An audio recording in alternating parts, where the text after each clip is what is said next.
Welcome everyone to the second session of the 21 days course.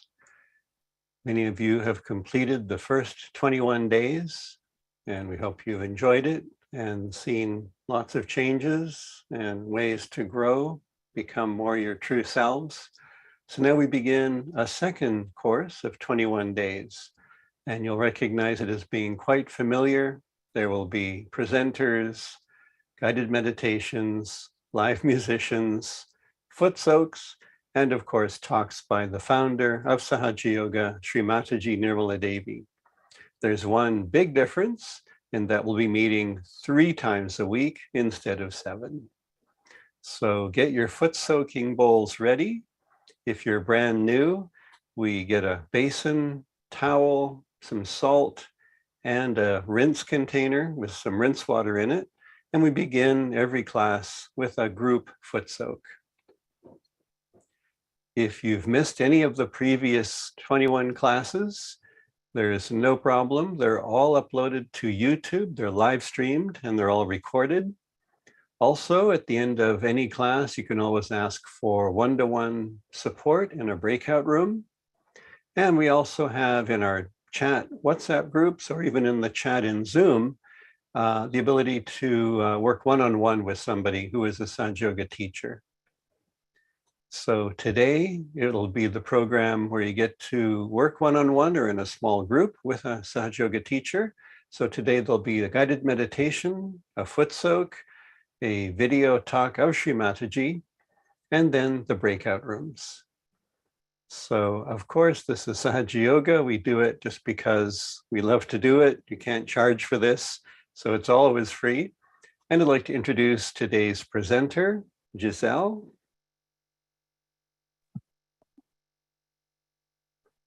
Welcome. Hi, Mark. Hi. Thank You want to you just for introduce having me. yourself a little bit and then away you go. Sounds good. Hello, everyone. My name is Gisela. I am joining you all from Ann Arbor, Michigan. I have been practicing this kind of meditation since I was a child, and I'm very excited to be here with you all. Whenever I am not meditating or doing something, working or with my family, I like to knit. That's one of the things that I enjoy, knitting and crocheting, all fiber arts. So that's a little bit about myself. And I would like to invite you all to start the meditation. So I have with me my bucket with water, as Mark described earlier. It has some salt. If you don't have it today, it's fine. We will be doing this every time we meet. So you will have plenty of chances to try it out. And so we will start with that. I also have a towel and some water to rinse my feet afterwards.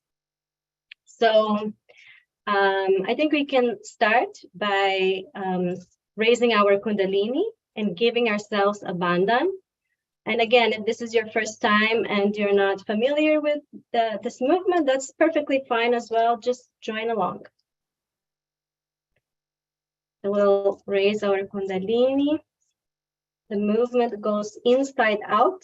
Left hand goes up, right hand rotates around the left. When we reach the top, we give a knot. And we'll do this 2 more times.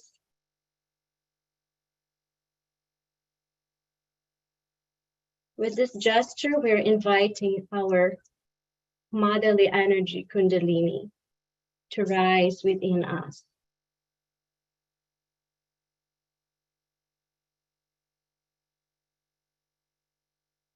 The 3rd time, we do 3 knots.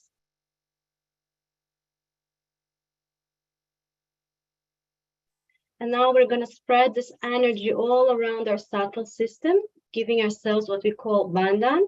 So we start with right hand on the left side, goes above our head, down the right side.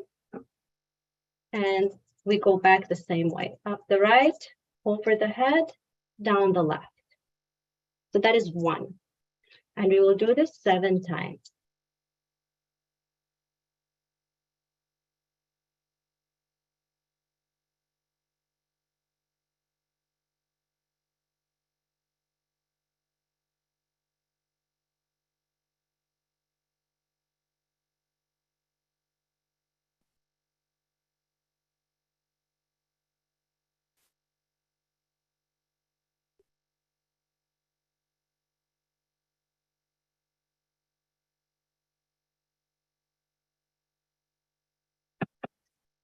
Once we're done, we can vibrate the water. You might remember that we can just put our hands towards the water and just ask all the energy of the sea, the cleansing energy of the water and salt together to remove all of our impurities, all the things inside of us that are not okay. And then we put our feet inside the water. We'll keep our hands open like this on our lap, eyes closed. You can take a few deep breaths in and out.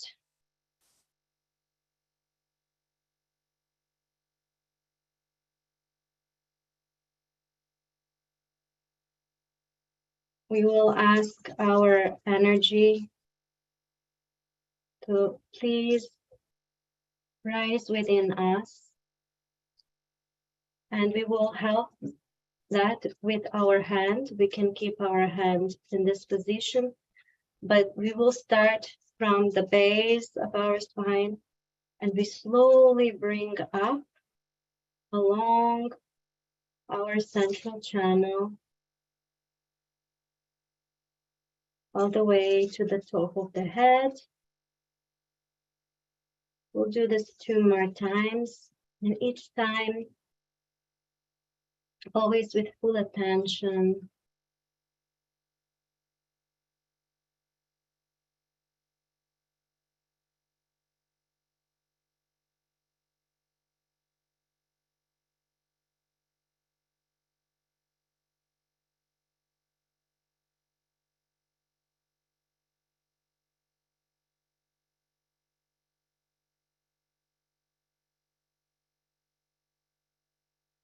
Now this time we're going to massage the skin of our head a few times, around and around.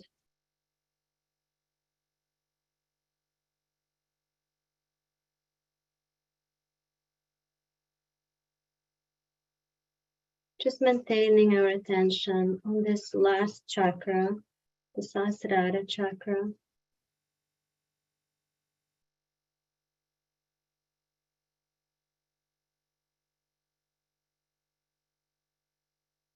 Now once our attention is fixed on this point, we can slowly bring down our hand, keeping our attention on the top.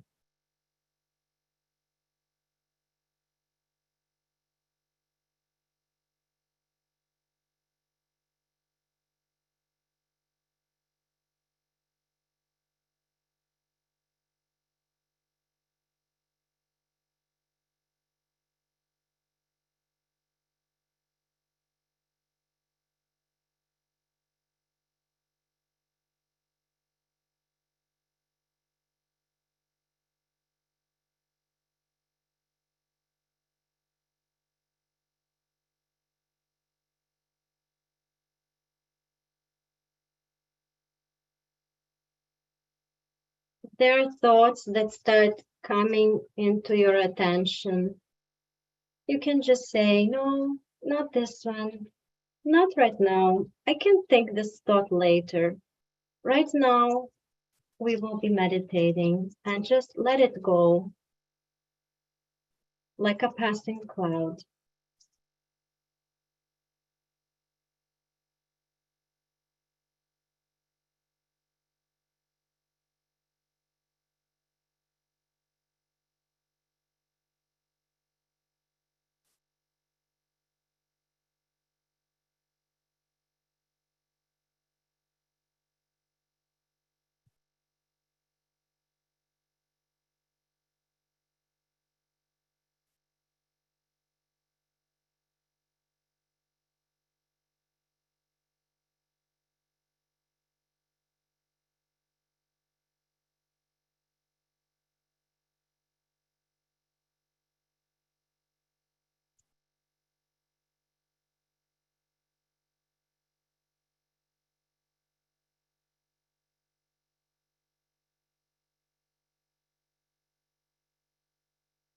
We can keep our right hand on our forehead.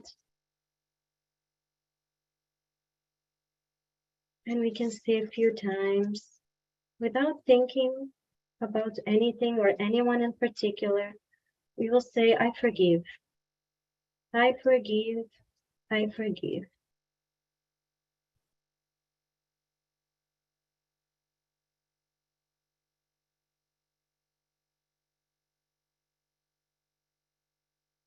I forgive everyone. I forgive everything. And I forgive myself.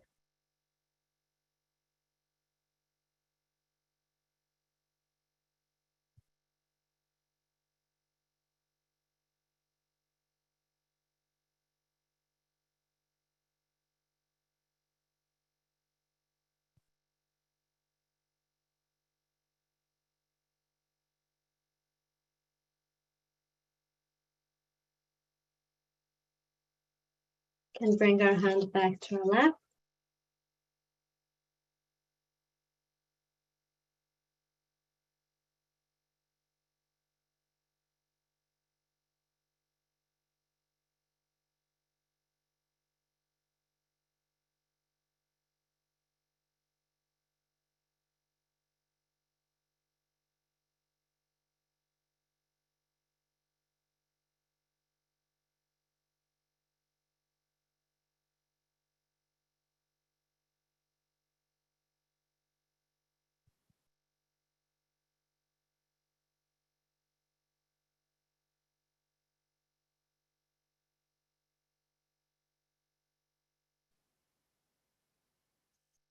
We will once again do the movement of inviting our energy to rise along our central channel, slowly bringing it upwards. And when we reach the top, we are gonna one more time do the rotating movement, expressing our desire to be completely unified with everything and everyone around us, all the energy pervading us.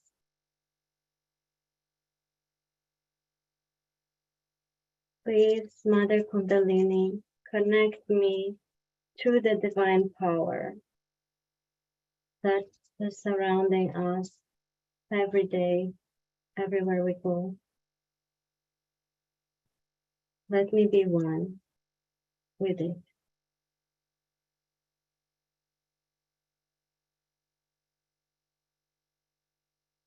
Now slowly raise your hand above your head.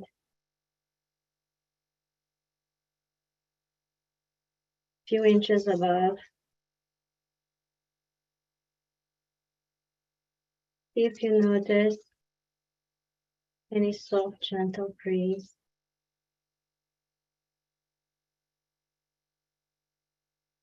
you can bring down this hand, and we'll try with the other hand.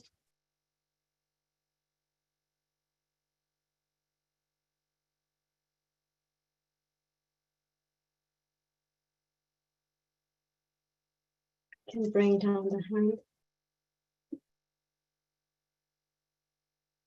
So today we will have a little bit shorter Footsoak. We can start rinsing our feet.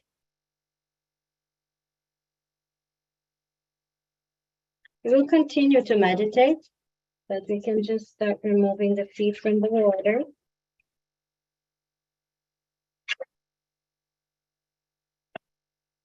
You can keep it to the side. Later on, you are going to dispose of it in the toilet, but right now we'll leave it here.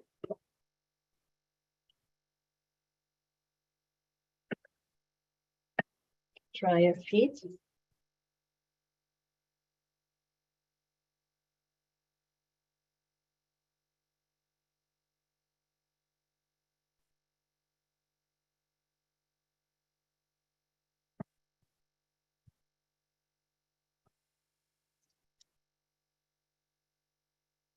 So today I'm going to show you one new technique which I enjoy very much, and It is called bandhan. Now you have probably already heard about bandhan before. There is this bandhan that we call this movement, the bandhan, which is kind of like a protective shield. And then there is the bandhan that we do to the chakras, which when we're trying to give vibrations and ask this motherly Kundalini energy to remove any obstacle in that chakra. So this we have also learned. Now today I'll show you one other bandhan, which is very simple. So we'll do now together. So you can put your hand, left hand is going to be towards you. And this works, you can write anything that you would like. This only works something for positive, okay? So you can put, today we will give bandhan that we can all grow deeper in our meditation, all right? So we will write that. And then afterwards, we will rotate the hand. We will rotate the right hand around the left one, and the movement goes from the top to the right, bottom, and left. So the movement is towards your fingers. So if you're looking at your hand, the rotation goes towards the fingers. All right? So let's write this down. That we may all grow deeper in our meditation. May I grow deeper in my meditation. We can close our eyes. Do the movement with our attention on the top of the head.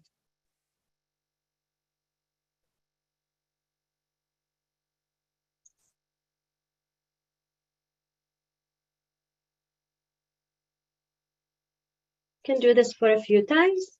And then you open your hands. So this is something very simple, that whenever you have something that you feel like should work. And the other thing is about this is that you surrender, right? It's like you're asking the divine to put attention on this, and then it's now part of the divine. We're letting the divine take care of that situation. All right. So now we will listen to this extract of a talk that Shri Mataji gave in England in 1989, and we will continue to meditate afterwards. Just before we start the talk, I would just like to let you know that in the breakout rooms afterwards, we can talk more about bandhan if you have questions, and there will be Sahaja Yoga teachers that can give more information and can answer any of your questions. Okay? So now we will listen to Shri Mataji.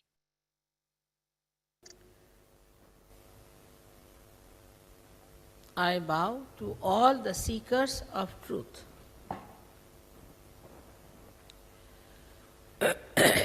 At the very outset, we have to understand that truth is what it is.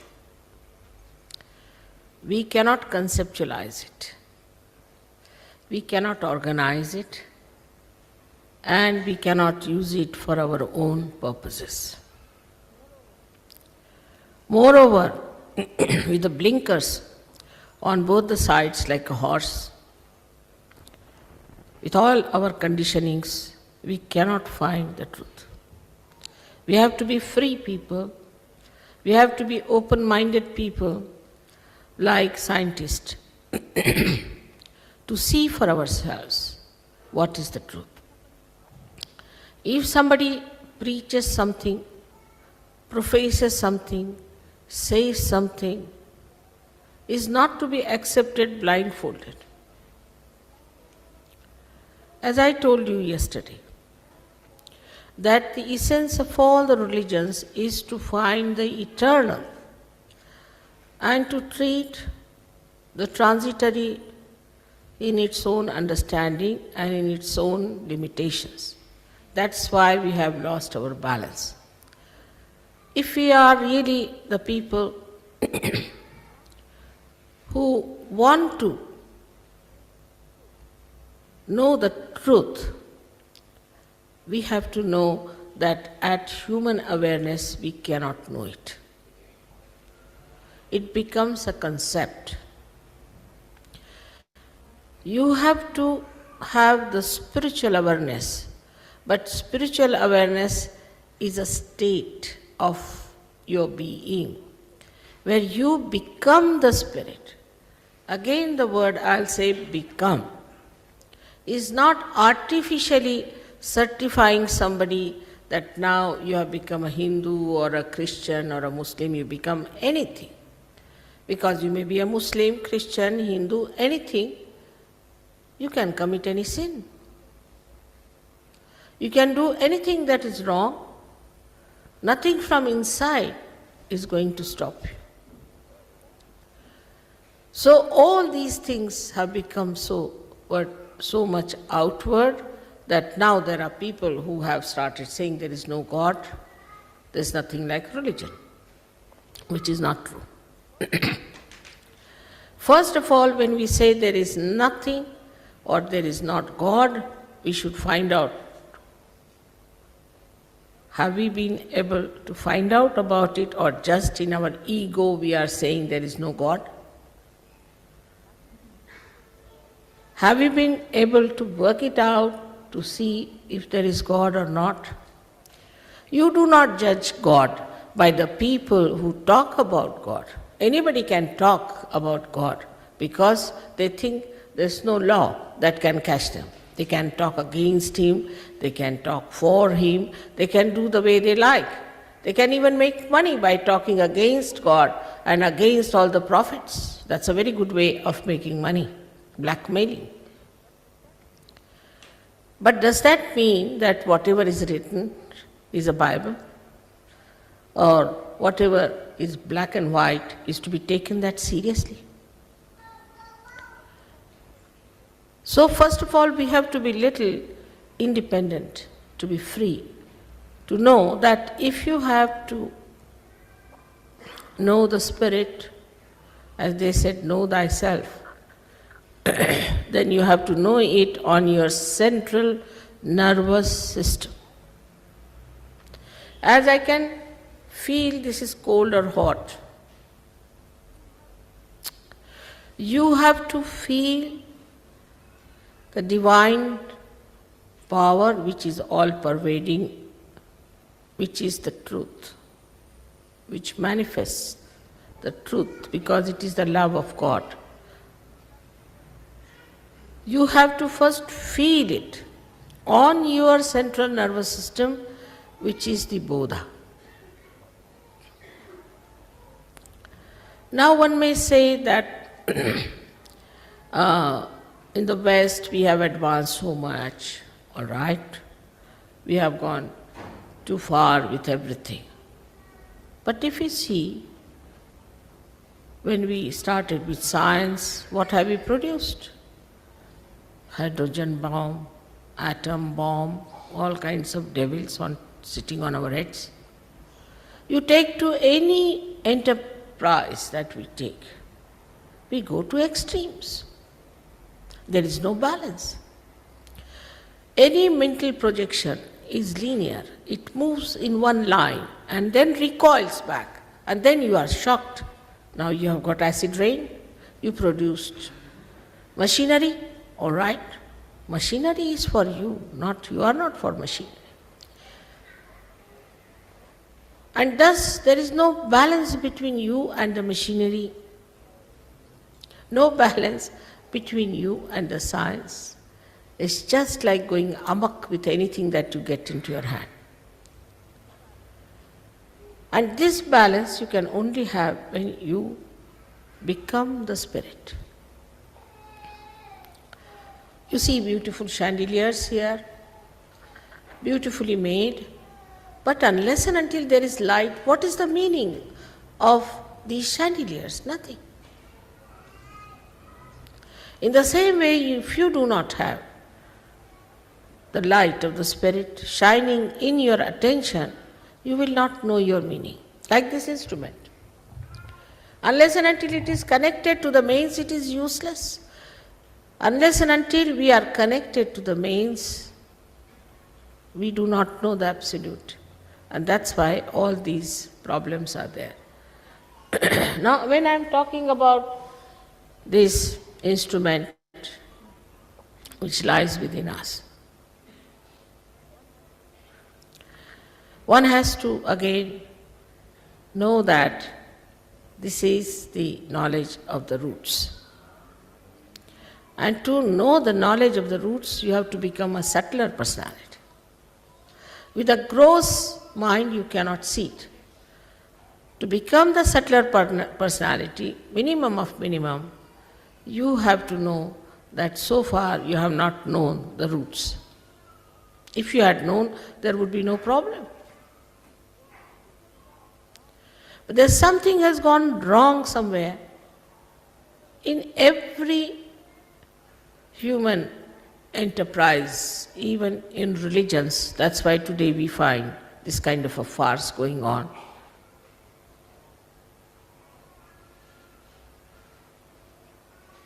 And what is gone wrong is that we have to seek the eternal. Maybe it might look little different. For example, Buddha and Mahavira did not talk about God at all. I also did not talk about God for 4 years, at least 3 years. As soon as you talk of God, again people start jumping. When can we become God? This is the first question. So first you become the self, the first step.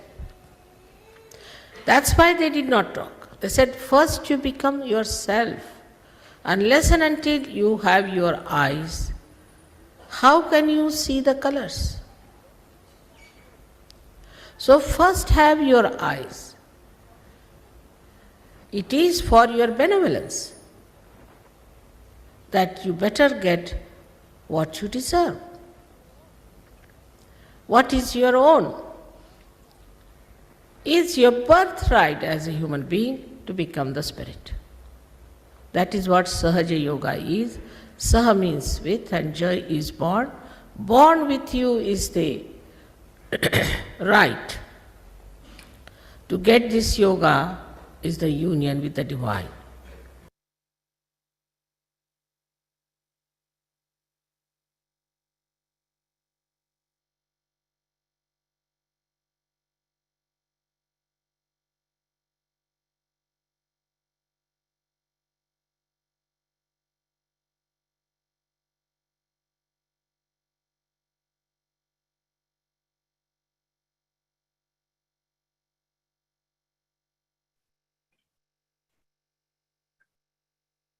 Let's sit for a minute.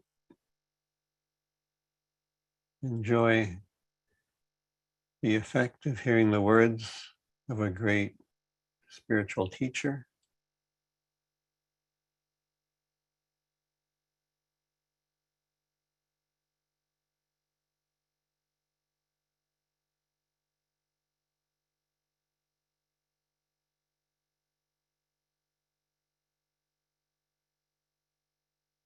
As I said earlier, we are continuing with another series of 21 days. This is the second session.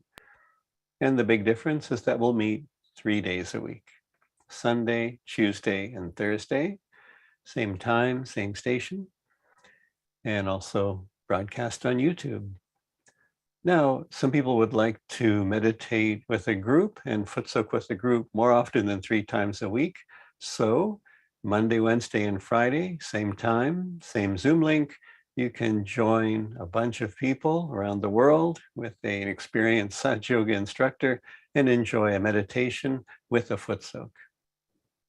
So that's more enjoyment and more of the daily routine. So our next meeting is Tuesday, and we'll be talking about what we call the left side, the side that deals with our emotions and the past. And this is the side where we often make ourselves miserable and we're suffering. And out of that also can come tremendous fear and self-doubt. And we don't think we can face things. So we'll learn how we can overcome our fears on Tuesday through the simple techniques of Sahaja Yoga. So if you want more support than just attending these meetings, we have all kinds of support available. You can request a mentor, someone who'll work with you one-on-one, become like a big brother or a big sister. And it's a beautiful relationship that becomes, in most cases, a beautiful friendship. We also have a WhatsApp group with the invitation in the chat and also on the website. All the sessions are recorded, so you can always catch up if you've missed one or you want to watch one again. And so you just go to the program website at sahajayoga.org/Jan 2023, and you'll see all the links to all these resources. So now that's the end of our formal program. And if you're on Zoom, you get a chance to be in a breakout room. If you're on YouTube, then hustle on over to Zoom if you want to have the chance to work one-on-one or in a small group with a Sahaja Yoga instructor. So we'll be putting people into breakout rooms. It takes usually a minute or two from the moment that we start the process. And tonight we learned about giving a bandhan to something, how to envelope it in the attention of the divine. So you can go over that with the person in your breakout room and learn how to apply that in your daily life. So while we're waiting to get into the breakout room, we might have some music playing in the main room. Otherwise, it should just be a minute or two and you'll be with the Sahaja Yoga instructor and maybe a few other people that are eager to experience more of the enjoyment of Sahaja Yoga.